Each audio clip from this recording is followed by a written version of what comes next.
विचित्र है कि समूचे संसार से मार काट कर, डरा धमका कर, लोभ देकर, धर्मांतरण करवा कर, प्रकृति पूजक सनातन वैदिक धर्म को मिटाने वाला, चोरी डकैती लूटमार व छल कपट से 154 देशों को गुलाम बनाकर भी ज्ञानी विज्ञानी व सभ्य कहलाने वाला, सूर्य को आग का गोला बताने वाला और बंदर को मनुष्य का पूर्वज बताने वाला पश्चिमी ईसाई समाज आज तक अपने परम पूज्य ईसा मसीह की जन्मतिथि और उनके द्वारा दिए गए प्रवचन तक नहीं खोज सका।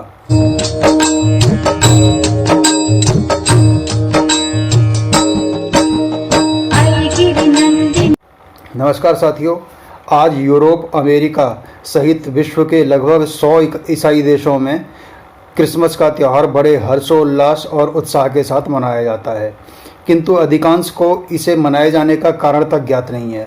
लगभग सभी देशों में इस दिन राजकीय अवकाश घोषित किया जाता है और सभी ईसाई जन बड़े आनंद, आमोद प्रमोद और विभिन्न पकवानों के साथ उत्सव मनाते हैं।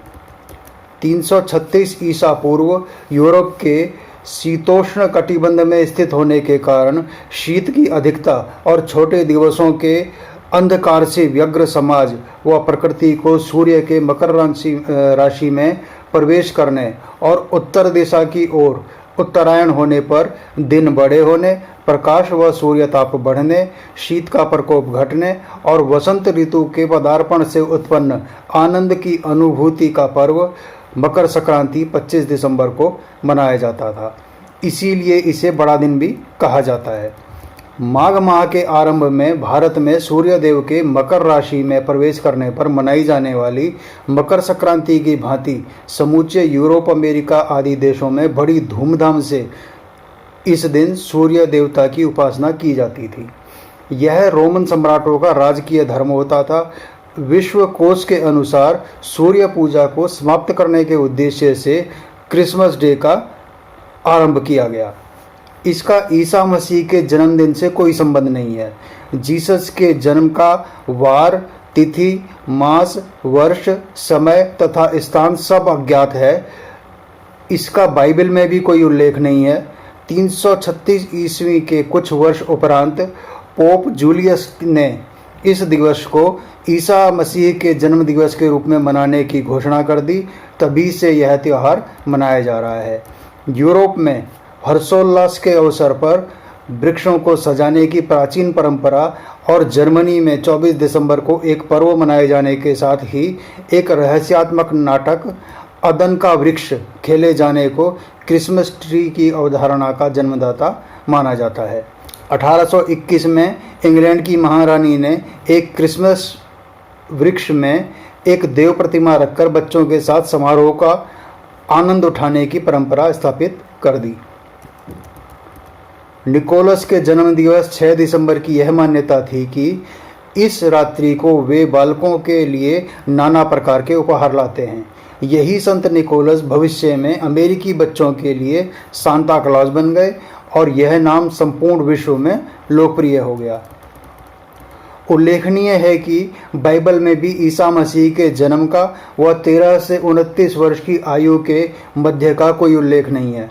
कहते हैं कि भारत के कश्मीर में ऋषि मुनियों से 16 वर्ष तक योग साधना सीखकर ईसा रोम गए, जहां उनके स्वागत में समूचे रोम का श्रृंगार किया गया और मैगडलेन नामक प्रसिद्ध वेश्या ने उनके चरणों को इत्र से धोकर अपने लंबे रेशमी बालों से पोंछा था। तदुपरांत अत्यधिक लोक संपर्क के कारण उनका योगबल समाप्त होने से समूचा रोम उनका विरोधी हो गया और उन्हें सूली पर चढ़ा दिया गया।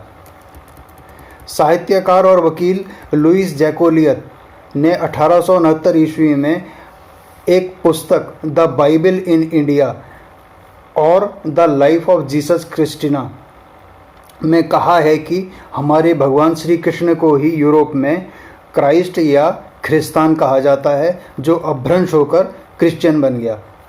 उनके अनुसार क्राइस्ट को जीसस नाम भी उनके अनुयायियों ने दिया है। इसका संस्कृत अर्थ है मूल तत्व। ईसा मसीह भारत भ्रमण पर भगवान जगन्नाथ के मंदिर में भी रुके थे।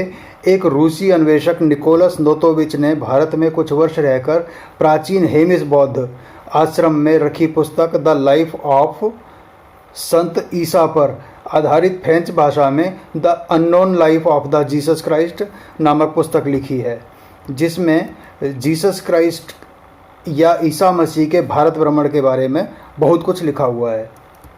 BBC ने Jesus was a Buddhist monk के नाम से एक डॉक्यूमेंट्री बनाई थी, जिसमें बताया गया था कि उनको सूली पर नहीं चढ़ाया गया था। ईसा 30 वर्ष की आयु में यहूदियों के साथ अफगानिस्तान चले गए। तदुपरांत कश्मीरी स्थानीय लोगों ने इस बात की पुष्टि की कि 80 वर्ष की आयु तक वह कश्मीर घाटी में रहे। अतः ईसा ने अपने जीवन के 16 वर्ष किशोरावस्था में और अंतिम 45 वर्ष कुल मिलाकर 61 वर्ष भारत, तिब्बत और आसपास के क्षेत्रों में व्यतीत किए। कई स्थानीय लोगों का मानना है कि कश्मीर के श्रीनगर में रोजाबल शाइन में जीसस की समाधि बनी हुई है। हालांकि आधिकारिक तौर पर यह मजार एक मध्यकालीन मुस्लिम उपदेशक यूजा आसफ का मकबरा है। यदि इसे सत्य माना जाए तो ईसा मसीह का क्रॉस पर लटकाना जैसी बातें असत्य सिद्ध हो जाती हैं। तथ्य यह भी है कि ईसा मसीह ने धार्मिक प्रवचन करते जीवन व्यतीत किया होता तो उनका वर्णन बाइबल में होता या कोई अन्य पुस्तक होती, पर बाइबल में उनके किसी प्रवचन का कोई वर्णन नहीं है। विचित्र है कि समूचे संसार से मार काट कर, डरा धमका कर, लोग देकर, धर्मांतरण करवाकर प्रकृति पूजक सनातन वैदिक धर्म को मिटाने वाला, चोरी डकैती लूटमार व छल कपट से 154 देशों को गुलाम बनाकर भी ज्ञानी विज्ञानी व सभ्य कहलाने वाला पश्चिमी ईसाई समाज आज तक अपने परम पूज्य ईसा मसीह की जन्मतिथि और उनके द्वारा दिए गए प्रवचन तक नहीं खोज सका। साथियों, आपको यह वीडियो कैसा लगा? यदि अच्छा लगा तो लाइक और साझा करें।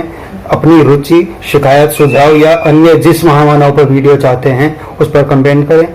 यदि हमारे सभी वीडियो में प्रस्तुत सामग्री अच्छी लगती है और आप YouTube पर वीडियो देख रहे हैं तो हमारे चैनल को सब्सक्राइब करें, वो बेल आइकन दबाना ना भूलें। यदि फेसबुक पर देख रहे हैं तो हमारे पेज को लाइक और फॉलो करें तथा दूसरों को भी यही सब करने हेतु प्रेरित करें। धन्यवाद।